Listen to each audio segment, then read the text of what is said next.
महिना पार कडेला निघून गेला, घरातलं बाजार किराणा सारं संपून गेलं. पोरानं मात्र हट्ट धरला, खाईन तर फक्त मी वडे खाईन, नाही तर मला दुसरं काय खायलाच नको.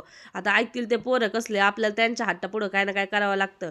आता इनमिन डाडलीमध्ये सापडला एक बटाटा आणि डब्यामध्ये होता थोडासा रवा, म्हणला चला त्याच्यापासूनच मी वडे बनवते.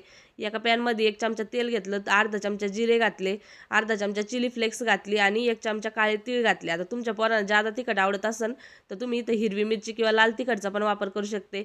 आता 2 वाट्या पाणी घातलं, 1 किसलेला बटाटा घातला, थोडंसं चवीप्रमाणे मीठ आणि 1 वाटी जे रवा होता ते बी घालून दिला. आता चांगलं मिक्स करायचं आणि मिश्रण असं पॅन सोडायला लागलं का गॅस बंद करायचं, झाकण ठेवून द्यायचं आणि 2 मिनिटाच्या नंतर ते एका ताटात काढून घ्यायचं. त्याच्यानंतर त्याचे अशा पद्धतीने मेदूवडे वळून घ्यायचे. आता तेल गरम होण्यासाठी ठेवू, हाय फ्लेमवरती तेल गरम करायचं आणि सारे वडे आपल्याला हाय फ्लेमवरतीच तळून घ्यायचे.